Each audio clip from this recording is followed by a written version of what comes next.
అందరికీ నమస్కారం. Welcome back to our channel. Telangana రాష్ట్రంలో రైతు భరోసా పథకానికి సంబంధించి ఇప్పుడిప్పుడే సీఎం రేవంత్ రెడ్డి గారు ఒక గొప్ప శుభవార్తను తెలియజేశారు. సో మీరు ఇక్కడ థంబ్నెయిల్లో కూడా చూసుకోవచ్చు. 7,565,000 రూపాయలు ఇవి మీ ఖాతాలో ఎలా జమ కావాలి అనే సమాచారం కూడా ఈ వీడియోలో మీకు తెలియజేస్తాను.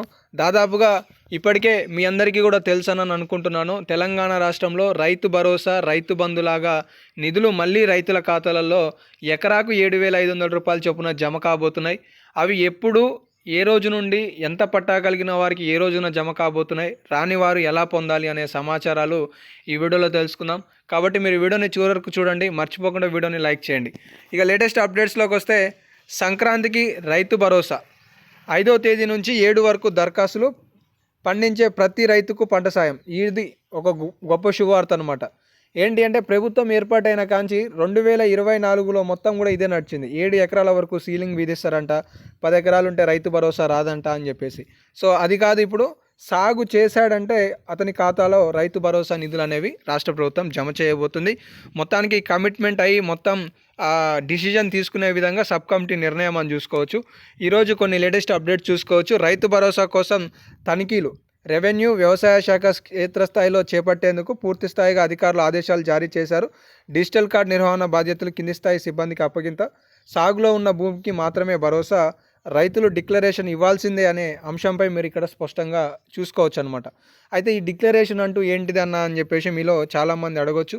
సో తెలంగాణ రాష్ట్రంలో ఏంటి అంటే, మొత్తం 5,000 రూపాయల రైతు బంధు గతంలో సుమారుగా 7,000 కోట్ల రూపాయల వరకు రైతుల ఖాతాలలో జమ చేశారు.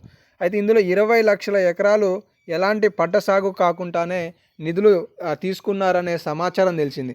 ఈ 20 లక్షల ఎకరాలకి అవసరమా రైతు భరోసా ఇవ్వటం అనేది ప్రస్తుత రాష్ట్ర ప్రభుత్వం యొక్క ఆలోచన విధానం. అంటే ఈ 20 లక్షలలో గుట్టలున్నాయి, పుట్టలున్నాయి, ఫేక్ పట్టాలు కూడా ఉన్నాయి. ఫేక్ పట్టాలు అంటే ఇండ్ల స్థలాలలో కూడా రైతు భరోసాలు అంటే రైతు బంధు ఎత్తుకున్నారనేది చెప్తున్నది.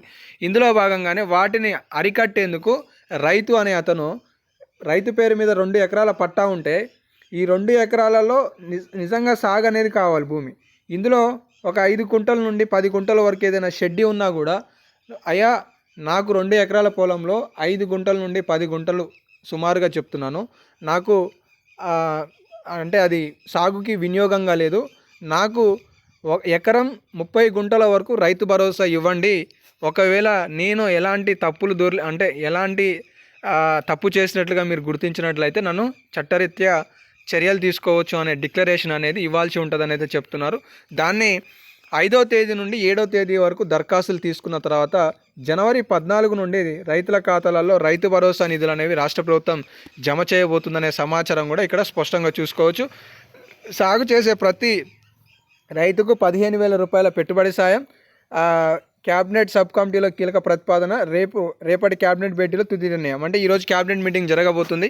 ఇందులో సీఎం రేవంత్ రెడ్డి గారి అధ్యక్షతన ఈ రైతు బంధు, రైతు భరోసా పథకాల విషయంలో సభ్యుల నుండి ఏవైతే కొన్ని సలహా సూచనలు తీసుకొని ఏం చేర్చారు, అలాగే విధి విధానాలు ఎలాగా ఉండబోతున్నాయనే అంశాలకి సంబంధించి రాష్ట్ర ప్రభుత్వం తెలియజేయబోతుంది. ఆ విధి విధానాల ప్రకటన అనంతరమే తెలంగాణ రాష్ట్ర రైతాంగంలో నిధులు ఎప్పుడు జమ కాబోతున్నాయి, ఏ తేదీ నుంచి జమ కాబోతున్నాయి అనేది కూడా సీఎం రేవంత్ రెడ్డి గారు చెప్పబోతున్నారు. సో తెలంగాణ రాష్ట్రంలో రైతు భరోసా, రైతు బంధు పథకాలకు సంబంధించి కొన్ని అప్డేట్స్ ఉన్నాయి. మన ఛానల్ ద్వారా తెలంగాణ రాష్ట్రంలో ఏ పథకంకి సంబంధించి అప్డేట్ ఉన్నా కూడా మీకు తెలియజేస్తుంటాను. కాబట్టి మిస్ కావద్దని కూడా సబ్స్క్రైబ్ చేసుకొని ఫాలో అవుతుండండి. ధన్యవాదాలు.